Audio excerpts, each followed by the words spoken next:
What's up, everybody? It's your boy Splash, and today we are back with the next segment of the Sandman story. This will be covering the next 10 issues. If you haven't seen part one, please go give it a look.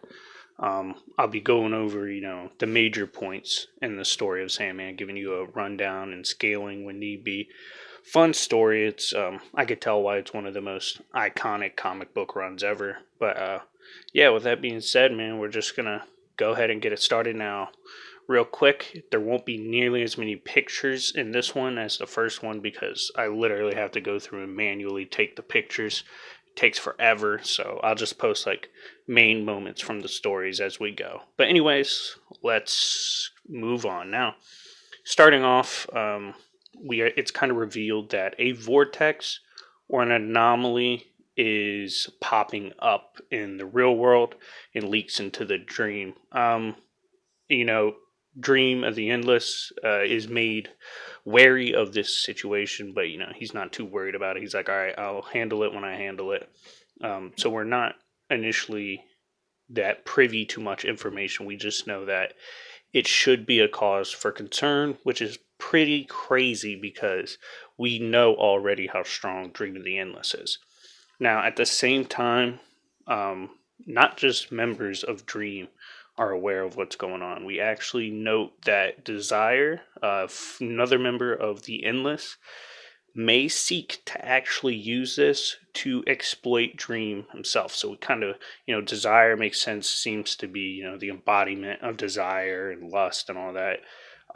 So it lusting or desiring to turn something against Dream shouldn't be that surprising. I mean, if anyone's going to scheme among the Endless, it would definitely be Desire, just based on stereotypes. We find out that the anomaly is actually a girl named Rose. Rose is actually a daughter or the granddaughter of Unity. Unity, if you go back to part one, in one of their earlier editions, was actually one of the people that was in a coma during the missing dream segment in the first few issues. So knowing, there's some connection there to a former happening with the dream makes this quite interesting and kind of makes sense that Rose would be, subject to being the anomaly because we know her grandmother had a weird connection to the dream.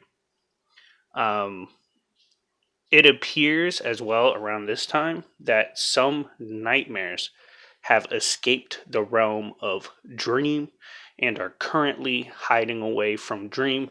He doesn't seem too concerned. He seems a little more annoyed, but he also notes that one of the escaped members of his realm, it's very weird that they left because they're very reliable. So we have a few nightmares leaving and then one that's like kind of neutral. Moving on, we discover that, Rose is actually being productive in this story. Rose is searching for her younger brother, a boy by the name of Jed. We find out Jed is currently in a very abusive situation.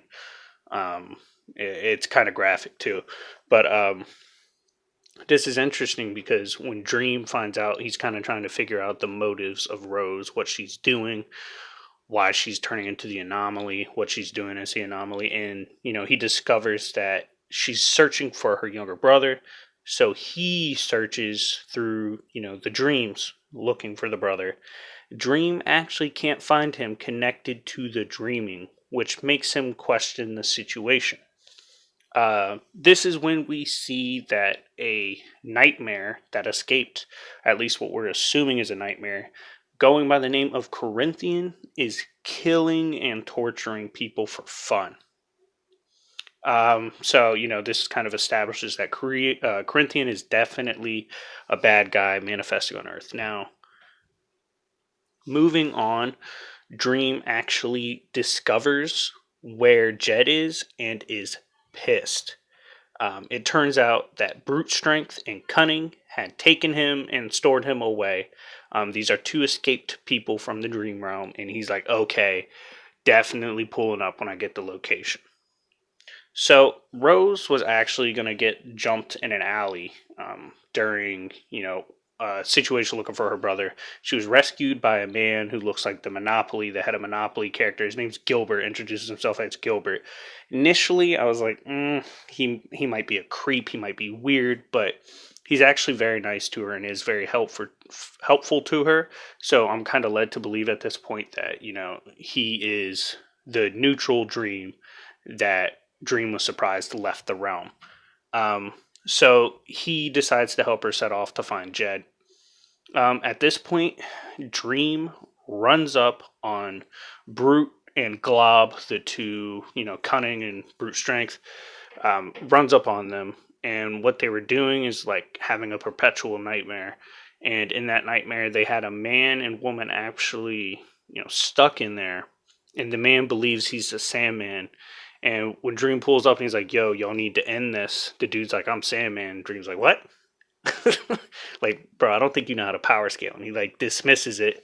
And those two definitely get in trouble. They almost peed themselves when he pulled up. At this point, because of the interference run by Dream, he doesn't like snag Jed. But Jed is like able to flee the trap in his mind and the abuse.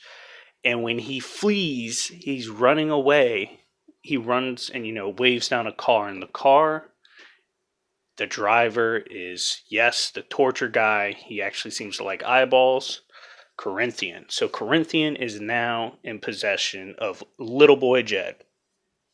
Now, moving on, we kind of get some filler just to like build character. It's a flashback to the past in which a Dream meets an immortal. Dream's interested in this immortal because he can't seem to be bothered with death. He has absolutely zero interest in dying. He's a cool guy, so they meet at a tavern. Dream doesn't really know if he's going to actually be immortal, and he's like, okay, if you're here in 100 years, we'll meet back up. Well, they do meet back up. At this point, Dream encounters characters like a relative of John Constantine, Jason Blood, and William Shakespeare himself. And at the end of this story, we actually see Dream exercise a bit of human qualities because he makes a friend in the form of the immortal. Initially, he acts like offended by the guy implying they're friends, but then he realizes they actually are friends. So this jumps back to the present, and Dream is beginning his hunt for, the escaped nightmare. Serial killers are actually shown to be meeting at a hotel in the town as like a weird serial killer convention, and their special guest appearance will be the Corinthian. He's said to be like the keynote speaker. It's really messed up. Gilbert gives Rose a card with a name on it, and he says, yo, anything bad happens, say this name, but only say it if you have no other option. She's like, why? He's like, because it's pretty bad if we call this name, but we'll cross that bridge when we get there. And then he has to leave. That's when later Rose gets pulled up on by one of the people at the serial killer convention, a creep ball. He starts beating her up, and he's going to attack her. I'm trying not to get demonetized, but he's forcing himself. And she says the name, which is Morpheus. Dream pulls up, mind hacks is the guy, and he skedaddles. He's like, never mind, and he's gone. That's when Dream actually confronts Corinthian, and it's an interesting meeting. He's like, I'm a little upset that it's come to this, especially because you were one of the best nightmares I ever created. You're intricate, you're beautiful in a dark way. Like, sucks because I took a lot of time making you. You're the perfect nightmare. Corinthian's like, I've escaped. I've become stronger than you actually know. And, we can throw hands. And you're like, okay, this nightmare might be able to challenge Dream. But Dream goes, I created you, dog. I can uncreate you. And literally just erases the concept of the Corinthian. And he is gone. Now, after all this, Rose is truly starting to begin realizing her potential. She's connecting with other people in the dreaming when she's asleep and influencing their dream and shaping it. This is when Dream actually stops her in the dreaming. He's like, okay, enough. We need to address this right now. We shift back over to Gilbert, who is talking to the Crow. His name's Matthew. He works for Dream. He's kind of a troll, but he's talking to him while Jed's recovering in the hospital. He actually survived the Corinthian, by the way, but Gilbert finds out from the Crow named Matthew that Dream is pulling up on Rose because she's an anomaly, and Gilbert says, "Yo, we have to confront Dream because he will erase her." So, moving on. Dream starts explaining himself to Rose about why he actually has to kill her.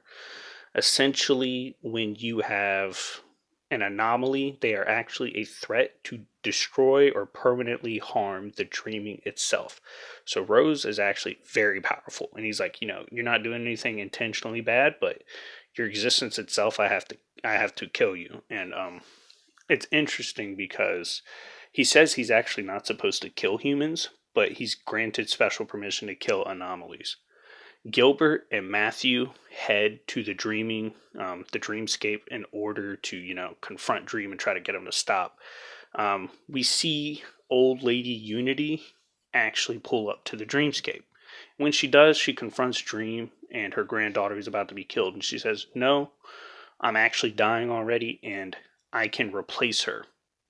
Dream's like, "What are you talking about?" And Unity actually explains, if you hadn't gone missing, way back when, I would have been the anomaly. But because I fell into a coma because you went missing, it skipped me and went to my granddaughter. So I should be the one that is sacrificed. So the gift of anomaly is passed on to Unity, and Unity dies. But when she dies, she's actually allowed to go back and live in the dreaming. She's allowed to move on. She doesn't go to hell or anything. She's fine. So yeah, Rose is safe. She returns. We find out Gilbert is like a peaceful meadow in the dream.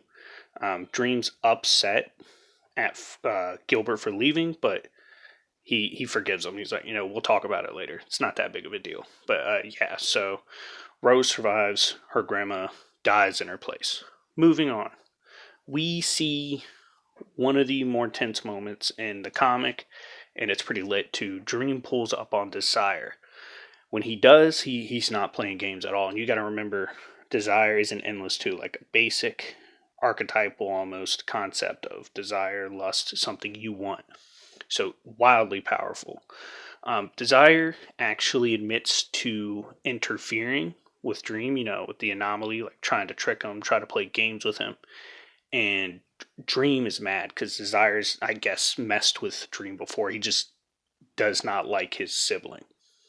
Dream says they exist to serve the living, almost like they work for humanity, and Desire should not be doing this, should not be messing with stuff that has to do with humanity. That happened with that girl who Dream sent to hell prior. It's just stuff like that. He's like, you can't do that. And then Dream says, next time you do this, you mess with me, I'm going to put the pause on you. I'm going to forget you're an endless, and I'm going to end you. And I'm like, damn, yo. So Dream's about it, because Desire seemed to believe him that he was capable of that. Moving on, we see the story of Calliope. Calliope was a muse and has the abilities to gift you enhanced abilities in whatever field you're in. So, for example, she's sold off to an author who is struggling to write, and abusing her and using her and like chaining her up in his house. He's able to write the best books of his life. This is when she actually summons Dream, and we find out Dream, aka Morpheus, is her former lover.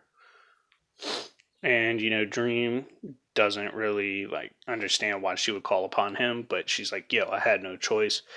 He confronts the man, the author, gets the author to let go of the muse, and then forces him to forget everything he wrote, everything that made him successful, and he just can't remember anything after that. So Dream did him dirty, but the guy was doing Calliope dirty, so it doesn't really matter. Next we have some filler with a story of a cat dreaming of cats ruling humanity, believing that in a prior universe the cats were bigger than humans, ruled over them. It was like roles were reversed, and the king of cats in the dreaming tells her that humans once dreamed so hard that they were able to warp reality and switch roles with the cats. And the cat is trying to raise an army of cats to do the same thing to reverse it back. And then we actually see that it goes over to humans staring at their pet cat, and they're like, yo, what's that cat dreaming about? And they're like, who knows? And the cat, it's been a dream inside a dream this whole time. Cat got hit with the inception sauce. So we don't really know if that's actually true about cats, but I doubt it was. Moving on, another filler. Kind of interesting, kind of doesn't matter, but Dream had made a deal with Shakespeare, granted him like the ability to write amazing plays. In exchange, Shakespeare wrote Midsummer's Night Dream for him, and the fairies in Dream actually watched the performance live. Kind of cool historical tie-in, but it's just, kind of fluff to me. Next, we actually see death again in the form of there's a metamorphi, basically a person with an ability to turn into like any kind of substance. And the person wants to die but can't because of their ability. They said, turn into gas, I just join the air and I'm still conscious. I kill myself, I just dissolve, but I'm still conscious. Death ultimately gives her a way out by saying, you got your powers from an ancient sun god. Look at the sun, ask the god to help you. Lady looks at the sun, asks the god for help, turns to stone. It's a weird way out, but it kind of shows death can't really force itself upon people. It's like death has to work naturally. That's just the way of the endless. They're not supposed to directly interfere. Anyways, let me know what you guys think. Looking forward to seeing if Dream and Desire further their beef, maybe even fight. But yeah, anyways, look out for further content. It's been your boy Sir Splash, and I will see y'all later. Peace.